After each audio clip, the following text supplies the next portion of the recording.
आदाब, KP news 24/7 में आपका स्वागत है। मैं हूं मुस्तफा आदिल। आइए सबसे पहले देखते हैं मुख्य समाचार। कलबुर्गी शहर में बुधवार को हिंद बंजारा गौरव गाथा समिति की ओर से विमुक्ति दिवस मनाया गया।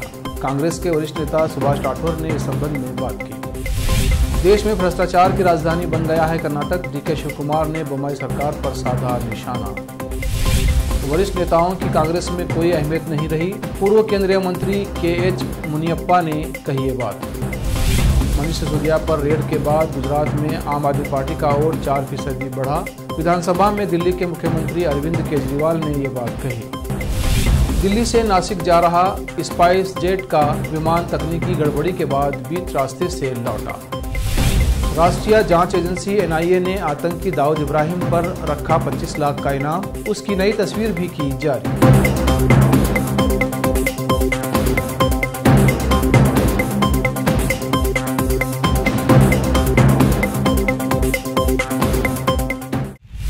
अब समाचार विस्तार से। शहर बिदर में आज दिन में 1 बजे अचानक मूसलाधार बारिश हुई, जिससे मौसम ठंडा और सुखद हो गया। कल बिदर के आसपास के कुछ इलाकों में बारिश हो रही थी, परंतु बिदर में सिर्फ काले बादल छाए हुए थे। मगर आज की हल्की सी बारिश ने बिदर निवासियों को राहत दी है। कलबुर्गी शहर में बुधवार को हिंद बंजारा गौरव गाथा समिति की ओर से SM पंडित रंग मंदिर कलबुर्गी में विमुक्ति दिवस मनाया गया। इस अवसर पर कांग्रेस के वरिष्ठ नेता सुभाष राठौर ने मीडिया से बात करते हुए कहा कि आज 31 अगस्त को कई जगहों पर विमुक्ति दिवस मनाया जा रहा है। ब्रिटिश लोगों ने भारत की 198 जातियों के लोगों को आपराधिक जनजाति अधिनियम के द्वारा पैदाइशी अपराधी होने की घोषणा किया था और वो एक काला कानून था जिसमें करोड़ों लोगों का जीवन तबाह हो गया था। इस कानून को 31 अगस्त को रद्द किया गया था, इसलिए इस दिन को विमुक्ति दिवस के तौर पर मना रहे हैं। कलबुर्गी से मसूद आलम की रिपोर्ट। 31 अगस्त विमुक्ति दिवस बोल के मनाया जा रहा है कई जगहों पे। जब ब्रिटिशर्स थे तब 198 कम्युनिटीज़ इंडिया के उनको क्रिमिनल ट्राइब्स एक्ट में डाल के पैदाइशी अपराधी हैं ऐसा घोषणा किए थे। और वो एक बहुत ब्लैक कानून था, काला कानून था, जिसमें करोड़ों लोगों की ज़िंदगी तबाह हो गई थी। उस कानून को 31 अगस्त 1952 को रिपील किया गया था, रद्द किया गया था। उसको ये 198 कम्युनिटी जो DNT communities, D notified communities हैं, ये कम्युनिटी सब मिलके ये 31 विमुक्ति दिवस बोल के आचरण करते हैं। वो दिन था। यहाँ पे लमानी कम्युनिटी ज़्यादा तादाद में है गुलबर्गा में। उनके लीडरशिप में यहाँ एक संगठन है अभी बंजारा गौरव गाथा समिति, तो उसके नेतृत्व में एक कार्यक्रम का आयोजन था। उसमें मांगारोड़ी लोग थे, पारदी लोग थे और उसमें काड़ू सिद्ध लोग थे, बाकी सब लोग थे उधर, बुड़ग जंगम वगैरह। बहुत बड़ा जुल्म था अंग्रेज़ों की तरफ से क्रिमिनल ट्राइब्स एक्ट को। तब करीब 90 साल चला वो जुल्म। ये लोगों को कहीं फिरने की आज़ादी नहीं थी। जहाँ भी मिलते थे अंदर जेल में डाल देते थे। 18 घंटा उनको काम लगाया जाता था। कईयों लोगों को हैंग कर दिए, गोली मार दिए, कोई पूछता था नहीं। और कोई प्रोसीडिंग के बिना इनको अरेस्ट किया जाता था। इतना बड़ा जुल्म इन लोगों पे हुआ था। देखो नहीं, वो राज था, ब्रिटिश राज था जब हम बहुत जुल्म सहे। लेकिन अभी उसके बाद में हैबिचुअल ऑफेंडर्स एक्ट जो आया है, अभी वो हैबिचुअल ऑफेंडर्स एक्ट के नीचे ये कम्युनिटीज़ को बहुत तकलीफ़ है।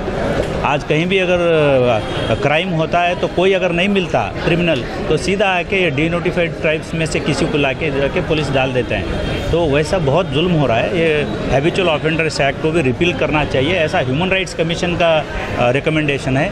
ऐसा जो है हिदायत कमीशन, रेणुका कमीशन, इनका सबका रिकमेंडेशन है। ये हैबिचुअल ऑफेंडर्स एक्ट निकलना चाहिए।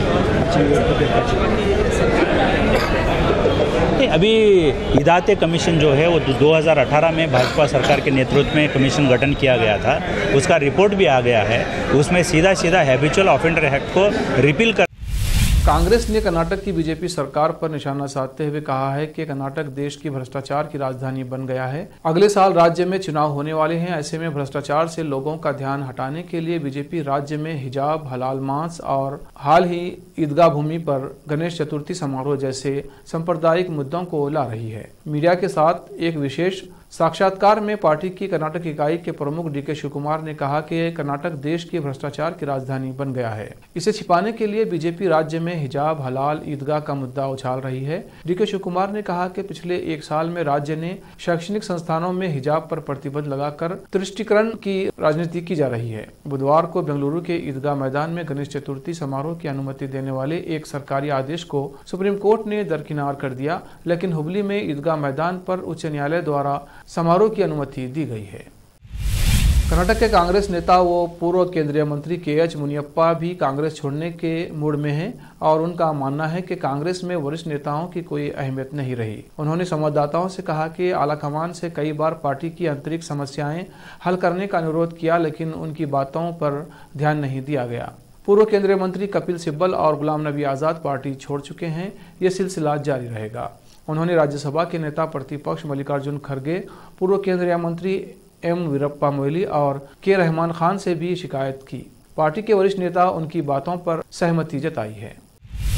आज बेंगलुरु में सदाए इत्तेहाद कर्नाटक की ओर से वर्तमान स्थिति पर विचार करने के लिए एक मीटिंग आयोजित की गई थी। इस अवसर पर सदाए इत्तेहाद कर्नाटक के प्रमुख मुजाहिद अली बाबा ने मीडिया से बात करते हुए सभी को इत्तेहाद से रहने और फिरका परस्ती न करने की बात कही। बेंगलुरु से KP न्यूज का संवाददाता मुजीबुर रहमान की रिपोर्ट। अल्लाह की बात को समझो और उसकी बात के ऊपर अमल करो, ताकि अगर मुसलमान हो तो, ना कि ये कि आज हमें ये देखने को मिला है देवबंद के अंदर 3 जमातें हैं। चाचा साहब की एक है, भतीजे साहब की एक है और बीच में देवबंद वक्फ एक है। इसी तरह बरेली में भी हमने देख चुके हैं, वहाँ भी 3 हैं और नदवा का भी हमने हाल देखा है। कर्नाटक के मंडिया जिले में गणेश चतुर्थी के अवसर पर आयोजित पूजा में मुस्लिम भाइयों ने भाग लिया। कुछ लोगों ने टोपी पहनकर पूजा में भाग लिया। देश भर में बुधवार से गणेश नवरात्रि का जश्न शुरू हो गया है। कर्नाटक के मंडिया जिले की बेड़ी कॉलोनी में गणेश प्रतिमा स्थापित की गई। पहली पूजा में बड़ी संख्या में मुस्लिम लोग भी शामिल हुए। एक मुस्लिम व्यक्ति ने कहा कि वे भी समारोह में भाग लेंगे जो 10 दिनों तक चलेगा। बताया गया है कि बेड़ी कॉलोनी में मुसलमानों की आबादी ज्यादा है और वे हिंदू समारोहों में भाग लेते रहे हैं। लगातार भाजपा मुक्त भारत का आह्वान करने वाले तेलंगाना के मुख्यमंत्री के चंद्रशेखर राव बुधवार को बिहार की राजधानी पटना में थे। यहां उन्होंने बिहार के मुख्यमंत्री नीतीश कुमार से मुलाकात की और देश में जारी समस्याओं के लिए केंद्र सरकार को जिम्मेदार ठहराते हुए एक बार फिर से बीजेपी को उखाड़ फेंकने का आह्वान किया। लेकिन पीएम मोदी को टक्कर देने के लिए संयुक्त विपक्ष का उम्मीदवार कौन होगा, इस सवाल पर वो चुप्पी साध गए। राजधानी पटना में केसीआर ने प्रेस कॉन्फ्रेंस के दौरान नीतीश कुमार को बड़े भाई कहकर संबोधित किया। भाजपा के खिलाफ मुखर रहे राव ने प्रधानमंत्री पद के उम्मीदवार और इसमें कांग्रेस की भूमिका से जुड़े सवाल के जवाब में कहा, इन चीजों पर समय आने पर फैसला किया जाएगा, हमें कोई जल्दी नहीं है। अब वक्त है ब्रेक का। ब्रेक के बाद जल्द लौटते हैं। हिंदुस्तान के हर कोने में हम हैं मौजूद। 24 घंटे हालात पर गहरी नजर, खबरों से जुड़े चुपते सवालात और आपको दिखाता है धार्मिक, सामाजिक, राजनीतिक, लोकल और इंटरनेशनल न्यूज की सबसे बेहतर कवरेज जो आपको रखती है हर पल बाखबर। देश और दुनिया भर की खबर के लिए देखते रहें KP news 24/7। Noor education trust Bidar की ओर से चलाए जाने वाला Noor M.Ed and B.Ed college Bidar, recognised by NCTE Delhi and affiliated to Gulbarga University, Gulbarga. Admission are open for the academic year 2021-22. विशेषज्ञ और सक्षम शिक्षकों द्वारा शिक्षा प्राप्त करने के लिए नूर M.Ed and B.Ed कॉलेज में दाखिला लें और शांत वातावरण में शिक्षा प्राप्त करें। बीदर शहर में बेहतर शिक्षा का एकमात्र केंद्र Noor M.Ed and B.Ed college, Shahpur gate, Bidar. Phone numbers 9945283920, 8482221297। घर, दुकान और ऑफिस कितना भी सुंदर बनाया जाए और हर तरह से उन्हें सजाया जाए, अगर फर्नीचर ना हो तो सब अधूरा सा लगता है। और अच्छा फर्नीचर घर, दुकान और ऑफिस को 4 चांद लगाता है और देखने वालों में शान बढ़ाता है। और जब घर इतना सुंदर बनाया जाता है तो उसमें बेहतर और सुंदर फर्नीचर का भी उपयोग जरूरी है।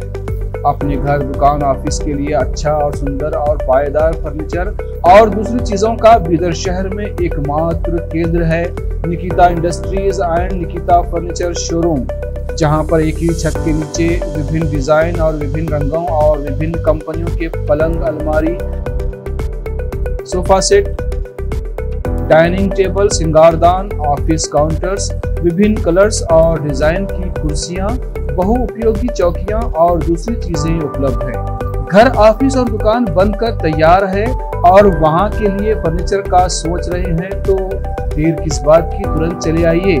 Nikita industries and Nikita furniture showroom, shed number C1, industrial estate, Gandhiganj, Bidar.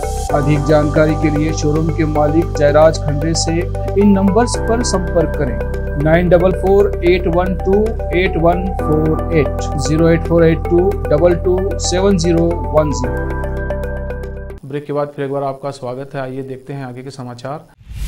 Delhi विधानसभा में केजरीवाल सरकार का विश्वास मत प्रस्ताव पास हो गया है। अरविंद केजरीवाल के विश्वास मत प्रस्ताव के पक्ष में 58 वोट पड़े, विपक्ष में 0 वोट पड़े, जिसके बाद विश्वास प्रस्ताव पास हुआ। विश्वास मत पर चर्चा के दौरान सीएम अरविंद केजरीवाल ने आरोप लगाया कि मनीष सिसोदिया ने शराब नीति में पैसे खा लिए। सीबीआई ने जांच की, घंटों पूछताछ की, घर छाना, बैंक का लॉकर छाना। सीबीआई ने जितने सवाल पूछे उन्होंने सारे जवाब दिए। सीबीआई वाले संतुष्ट होकर उनके घर गए, गांव में भी चेक किया, कहीं कुछ लिया तो नहीं, सब कुछ चेक कर लिया, कुछ नहीं मिला। सिसोदिया पर मनगढ़ंत आरोप लगाए गए, झूठे सच्चे केस करके मिलता किया गया। बीजेपी का ऑपरेशन लोटस फेल हो गया है, वे हमारे विधायकों को नहीं खरीद सके। अभी कुछ दिन पहले इन लोगों ने मनीष सिसोदिया जी के खिलाफ एक पूरी मनगढ़ंत और झूठी एफआईआर करी, केस दर्ज किया कि मनीष सिसोदिया जी पैसे खा गए, शराब नीति में पैसे खा गए। हम लोग पब्लिक लाइफ में हैं। पब्लिक लाइफ में आदमी को किसी भी तरह की जांच पड़ताल के लिए हमेशा तैयार रहना चाहिए। मुझे बेहद खुशी है कि तुरंत विमानन कंपनी स्पाइस जेट का दिल्ली में महाराष्ट्र के नासिक जा रहा एक विमान बृहस्पतिवार को सुबह तकनीकी खामी के बाद बीच रास्ते से लौट आया। विमान ने दिल्ली के इंदिरा गांधी अंतर्राष्ट्रीय हवाई अड्डे से उड़ान भरी थी। नगर विमानन महानिदेशालय के एक अधिकारी ने ये जानकारी दी। अधिकारी ने बताया, स्पाइस जेट के दिल्ली से नासिक जा रहे विमान में बृहस्पतिवार को रास्ते में ही ऑटो पायलट संबंधी खराबी आई, जिस वजह से विमान बीच रास्ते से लौट आया। इससे पहले भी स्पाइस जेट के विमानों में खराबी की घटनाएं सामने आ चुकी हैं और डीजीसीए ने एयरलाइन को कारण बताओ नोटिस भी जारी किया है। राष्ट्रीय जांच एजेंसी एनआईए ने वैश्विक आतंकवादी दाऊद इब्राहिम के बारे में जानकारी देने के लिए 25 लाख रुपए के इनाम का ऐलान किया है और उसकी एक नई तस्वीर जारी की है। राष्ट्रीय जांच एजेंसी ने दाऊद इब्राहिम गैंग के छोटा शकील पर भी 20 लाख रुपए का इनाम रखा है। अन्य आतंकवादी अनीस इब्राहिम, जावेद चिकना और टाइगर मेमन पर 15-15 लाख रुपए का इनाम है। एनआईए ने एक बयान में कहा कि दाऊद इब्राहिम और अन्य अंतर्राष्ट्रीय आतंकी संगठन लश्कर तैयबा, जैश ए मोहम्मद और अल-कायदा के साथ सक्रिय सहयोग में काम कर रहे हैं। 19 किलोग्राम वाले एलपीजी कमर्शियल सिलेंडर की कीमत में कटौती की गई है। दिल्ली में ये 91.50 प्रति सिलेंडर तो कोलकाता में 100 रुपये प्रति सिलेंडर सस्ता हुआ है। अब दिल्ली में ये सिलेंडर 1885 रुपये, कोलकाता में 1995 रुपये, मुंबई में 1844 रुपये और चेन्नई में 2045 रुपये का मिलेगा। पिछले कई बार से इसकी कीमत में लगातार कटौती की जा रही है। 19 मई 2022, 1 जून 2022, 1 जुलाई 2022, 6 जुलाई 2022 और 1 अगस्त 2022 को इसके दामों में कटौती की गई थी।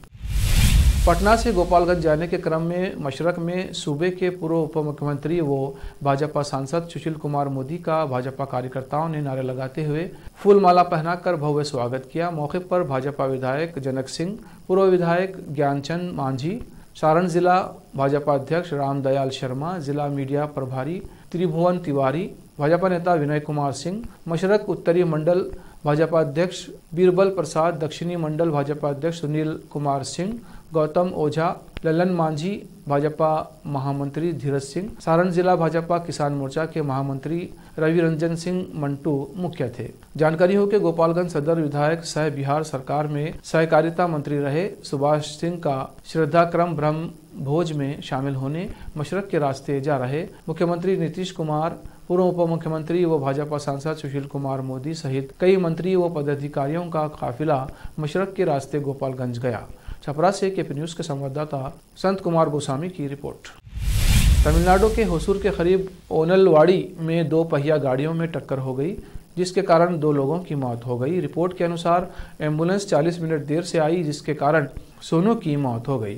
तमिलनाडु से केपी न्यूज के संवाददाता की रिपोर्ट। फिल्म के निर्माताओं ने इसकी रिलीज की तारीखों को पोस्टपोन किए जाने के बाद आखिरकार फिल्म कोबरा गणेश चतुर्थी के दिन रिलीज हो गई है और इससे केजीएफ फेम श्रीनिवास शेट्टी ने भी कॉलीवुड में अपने कैरियर की शुरुआत की है। 31 अगस्त को कोबरा रिलीज हो चुकी है, जिसे देखने के बाद लोगों की मिलीजुली प्रतिक्रियाएं आई हैं। कोबरा एक तमिल एक्शन थ्रिलर फिल्म है जो लेखकों के एक समूह द्वारा लिखी गई है। फिल्म का निर्देशन आर अजय ज्ञानमुथु ने किया है, जो थ्रिलर फिल्मों के लिए जाने जाते हैं और कोबरा में थ्रिलर है। इसमें चियान विक्रम और श्रीनिधि शेट्टी लीड रोल में हैं, जबकि भारतीय क्रिकेटर इरफान पठान ने तुर्की इंटरपोल ऑफिसर के किरदार निभाया है और इस फिल्म से डेब्यू किया है। आखिर में फिर एक बार देखते हैं मुख्य समाचार। कलबुर्गी शहर में बुधवार को हिंद बंजारा गौरव गाथा समिति की ओर से भूमुक्ति दिवस मनाया गया। कांग्रेस के वरिष्ठ नेता सुभाष राठौर ने इस संबंध में बात की। देश में भ्रष्टाचार की राजधानी बन गया है कर्नाटक, डीके शिवकुमार ने बम्बई सरकार पर साधा निशाना। वरिष्ठ नेताओं की कांग्रेस में कोई अहमियत नहीं रही, पूर्व केंद्रीय मंत्री के.एच. मुनियप्पा ने कही ये बात। मनीष सिसोदिया पर रेड के बाद गुजरात में आम आदमी पार्टी का वोट 4% बढ़ा। विधानसभा में दिल्ली के मुख्यमंत्री अरविंद केजरीवाल ने ये बात कही। दिल्ली से नासिक जा रहा स्पाइस जेट का विमान तकनीकी गड़बड़ी के बाद बीच रास्ते से लौटा। राष्ट्रीय जांच एजेंसी एनआईए ने आतंकी दाऊद इब्राहिम पर रखा 25 लाख का इनाम, उसकी नई तस्वीर भी की जारी।